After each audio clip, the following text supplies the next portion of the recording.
Assalamualaikum warahmatullahi wabarakatuh. Selamat pagi teman-teman Rudat FM. Berjumpa kembali dengan Rudat FM di kota Jakarta. Rudat FM berada di kawasan Transit Duku Atas, berada di samping Kali Ciliwung atau Kanal Banjir Barat KBB ya. Hari ini tanggal 24 Juli 2025 pukul 10 lewat. Pekan terakhir ya di bulan Juli. Nah, apa yang terjadi di pekan-pekan ini? Kita coba sedikit review ya teman-teman. Bagaimana kondisi ekonomi di pekan-pekan terakhir. Yang terbaru tentu saja Badan Anggaran beserta pemerintah di DPR sudah mulai menetapkan besaran dari target ekonomi di 2026. Tentu saja belum disahkan ya, baru semacam kesepakatan. Nah, besarannya yaitu sekitar 5,2 batas bawahnya dan 5,8% untuk pertumbuhan ekonomi di 2026. Loh, kok malah turun ya? Sebelumnya sempat Bappenas menyinggung bahwa target ekonomi Indonesia di tahun 2026 adalah sekitar 5,8 hingga 6,3. Apa daya teman-teman, di 2025 ini di kuartal pertama sudah terindikasi dan sudah resmi ya BPS memberikan pengumuman mengenai capaian kinerja ekonomi kuartal pertama tahun 2025 yaitu sekitar 4,87%. Dan itu adalah momentum Lebaran dan Idul Fitri. Nah, sepertinya sekarang sudah memasuki semester 2 dan kuartal kedua sudah terlewati, namun untuk kinerja ekonomi belum diketahui ya besarannya. Sepertinya ditunda oleh BPS. Nah, penundaannya walau alam karena apa? Kemungkinan besaran 5,2% sebagai target ekonomi tahun 2025 juga akan sulit tercapai. Nah, yang terbaru tentu saja di pekan ini kita sudah mengetahui bahwa ada kesepakatan besaran tarif ya antara Indonesia dan Amerika Serikat. Merupakan sebuah bagian dari perang ekonomi ya. Economic war di pemerintahan Donald Trump. Tidak hanya kepada Indonesia tentunya, ada juga ke negara-negara lain. Selain tentu saja partner ekonomi yang paling besar adalah China ya teman-teman. Nah, jadi bagian dari trade war tersebut Indonesia dikenakan tarif. Awalnya adalah 32% dari bea tarif bila mana Indonesia mengekspor produk ke Amerika Serikat yang akan berlaku tanggal 1 Agustus 2025 yang akan datang. Nah, sepertinya pemerintah berusaha menegosiasi terkait dengan besaran tarif ekspor ke US tersebut untuk produk Indonesia ya yang akan diekspor ke US. Namun sepertinya yang sudah beredar adalah dari pernyataan Donald Trump di media sosial dan dikabarkan juga oleh media nasional bahwa besaran tarifnya kabarnya turun ke 19%. Tapi ada tapinya ya teman-teman. Sepertinya ada berbagai syarat yang harus dipenuhi oleh Indonesia. Salah satunya adalah membeli produk-produk unggulan dari Amerika Serikat seperti pesawat ya, Boeing salah satunya.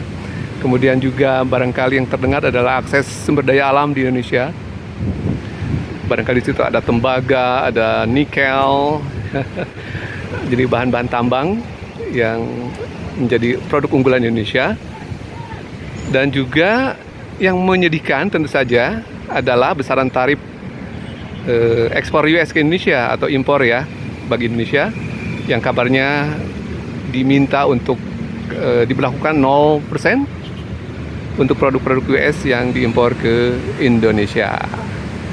Banyak produknya ya, produk US ada barang-barang teknologi seperti gadget, kemudian ada barangkali software, ada kendaraan, ada pesawat, kemudian juga produk-produk yang menjadi konsumsi masyarakat sehari-hari teman-teman. Ada kedelai, ada gandum yang menjadi keseharian kita seperti tempe produknya ya, tahu merupakan produk-produk yang banyak merupakan hasil impor dari produk pertanian Amerika Serikat.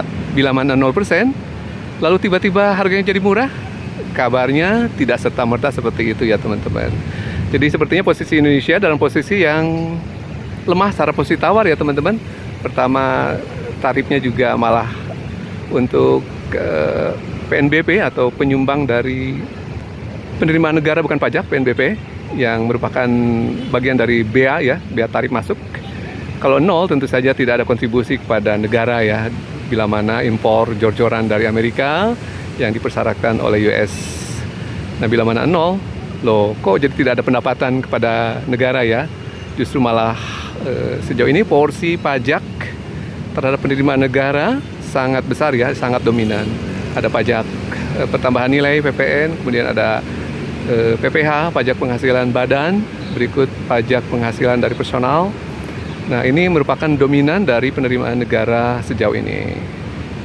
Yang ada bea dan cukai atau merupakan PNBP justru porsinya sangat kecil. Bila mana dinolkan tentu saja akan mengurangi penerimaan negara yang semakin hari semakin sulit ya dikejar untuk menciptakan pertumbuhan ekonomi melalui ekspor. Kan ada pajak ekspor di sana teman-teman. Bila mana tarifnya tidak kompetitif untuk ekspor ke US, tentu saja ini akan menjadi problem bagi dunia usaha kita, termasuk juga ada pajak ekspor ya teman-teman untuk dunia usaha tersebut yang akan menggerus penerimaan negara, termasuk juga penerimaan negara bukan pajak dari impor yang berasal dari Amerika Serikat. Sejauh ini kabarnya Indonesia surplus terhadap US ya teman-teman. Oleh karenanya pemerintah Amerika Serikat ingin berusaha menekan Indonesia melalui bea tarif masuk tersebut. Nah, di sisi lainnya di pekan-pekan ini juga kita dihadapkan dengan lagi-lagi persoalan daya beli ya teman-teman. Daya beli masyarakat kita tak kunjung membaik teman-teman. Berbagai indikatornya sudah muncul ya, dari berbagai penjualan seperti kendaraan bermotor baik roda 4 maupun roda 2 yang terindikasi lesu dari sejak awal tahun. Kemudian juga, nah yang sekarang sedang ngehit adalah fenomena rojali. Apa itu? Rojali, sebutan bagi rombongan jarang beli. Jadi teman-teman, saat ini kita diketahui bahwa mal-mal di Jakarta salah satunya atau khususnya ya kembali diramaikan kabarnya ya oleh kunjungan dari pengunjung yang sempat terindikasi daya belinya tiarap gitu ya.